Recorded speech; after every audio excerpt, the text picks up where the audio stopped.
गोंडा के भाजपा के सांसद ब्रिजभूषण शरण सिंह ने 3 दिन पहले योगी आदित्यनाथ से जो मुलाकात की है उसके बहुत चर्चे हैं और उसके कई निहितार्थ निकाले जा रहे हैं। मेरा भी एक नज़रिया है मैं उस नज़रिए के माध्यम से आपसे बात करना चाहूँगा कि आखिर इस मुलाकात का राज क्या है, इसके होने वाले राजनीतिक परिणाम क्या होंगे। दोस्तों, मैं नज़ीर मलिक, आप देख रहे हैं कपिलवस्तु पोस्ट। नई बात शुरू होने से पहले आप हमारे चैनल को लाइक कीजिए, शेयर कीजिए और अपने दोस्तों तक पहुंचाइए। तो दोस्तों, ब्रिजभूषण सिंह सांसद के योगी आदित्यनाथ जी से मिलने के कई निहितार्थ निकाले जा रहे हैं।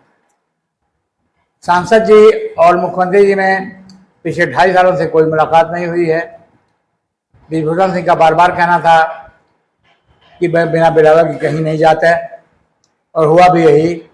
कहीं से उन्हें संदेशा मिला मुख्यमंत्री के बुलावे का और वो मिलने के लिए गए। 50 मिनट वार्ता हुई और चले आए। उन्होंने किसी से ये नहीं बताया कि मुलाकात किस मुद्दे पर हुई, क्या क्या बातें हुई राजनीतिक। लेकिन सूत्रों से, राजनीतिक गलियारों में होने वाली चर्चाओं से आइडिया तो लगता ही है कि मसला कुछ ज्यादा उलझा हुआ है। कुछ लोग, कुछ राजनीतिक प्रेक्षक ये कह रहे हैं कि इस वक्त उत्तर प्रदेश के मुख्यमंत्री योगी आदित्यनाथ जी प्रधानमंत्री पद की दौड़ में हैं। ऐसा माना जा रहा है कि हो सकता है आने वाले कुछ महीनों के भीतर प्रधानमंत्री जी को पद छोड़ना पड़े। ऐसी स्थिति में सत्ता के दावेदारी में मुख्यमंत्री योगी जी की सबसे आगे हैं। माना जा रहा है कि उन्होंने अपने खेमे को मजबूत करने के लिए ब्रिजभूषण शरण सिंह से ये मुलाकात की है। वैसे भी सबको मालूम है कि ब्रिजभूषण शरण सिंह एमपी मुख्यमंत्री योगी के खासे आलोचक रहे हैं, वो प्रधानमंत्री के खेमे में हैं।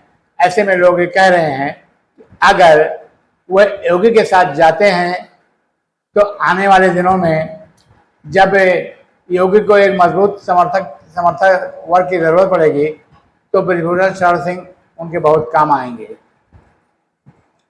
दूसरी तरफ राजनीतिक गलियारों में भी कहा जा रहा है, एक वर्ग इस सिद्धांत का है कि नहीं, दरअसल मामला ये नहीं है। मामला ये है कि मोदी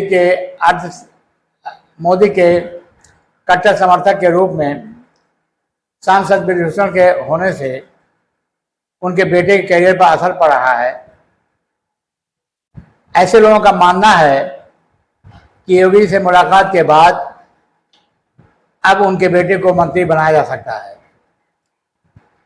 तो यहाँ ये भी मान लेना चाहिए कि अगर ऐसा हुआ, अगर ब्रिजभूषण सिंह के लड़के को मंत्री उत्तर प्रदेश सरकार में बनाया भी गया तो एक तरीके से ये ब्रिजभूषण सिंह का योगी के सामने समर्पण ही होगा और उनके ही खेमे को मजबूत करेगा। साथियों, ब्रिजभूषण शरण सिंह गोंडा से लेकर सिद्धार्थनगर, बलरामपुर, बाराबंकी आसपास के जिलों में, बलरामपुर में, श्रावस्ती में और बहराइच में भी खासे लोकप्रिय हैं और यही क्षेत्र योगी का भी है। यहाँ पिछले लोकसभा के चुनाव में डुमरियागंज और बलरामपुर जिले की एक सीट को छोड़कर बाकी में अधिकांश सीटें भाजपा हार गई थी। तो माना यह जा रहा है कि ब्रिजभूषण सिंह का योगी विरोधी होने की वजह से उत्तर प्रदेश के आगामी विधानसभा के चुनाव में बहुत असर पड़ता। अगर आने वाले दिनों में यह बात गलत साबित होती है, योगी आदित्यनाथ जी प्रधानमंत्री की दौड़ में नहीं रहते हैं, मोदी जी ही प्रधानमंत्री रहते हैं, तो योगी जी को 27 के चुनाव में बहुमत पाने के लिए पूर्वांचल के जिलों में अधिक सीटें बटोरनी होगी, जो कि पिछली बार नहीं हो सकी थी। इसके लिए विजयवंत सहन सिंह का साथ उनको लाभ पहुंचा सकता है। तो ये 3 कयास हैं दोस्तों। एक ब्रिजभूषण के लड़के को मंत्री बनाने का मामला, एक प्रधानमंत्री की दौड़ में योगी जी को समर्थन देने का मामला, और तीसरा कि आने वाले विधानसभा चुनाव में योगी को अपनी विधानसभा सीटों पर पकड़ बनाने का मामला। ये वो 3 मामले हैं। वैसे कयासबाजियां तो बहुत है, लेकिन ये वो 3 मामले हैं जिन्हें माना जा रहा है कि इन्हीं में से एक की ज़रूरत है। और ये सही है कि अगर इन दोनों की मुलाकातें हुई, दोनों के दिल मिले, दोनों ने ईमानदारी से एक दूसरे के लिए काम किया, तो इसका फ़ायदा योगी आदित्यनाथ को निकट भविष्य में, चाहे वो चुनाव का दौर हो, चाहे प्रधानमंत्री पद की दौर हो, ज़रूर मिलेगा। धन्यवाद मित्रों, नमस्कार।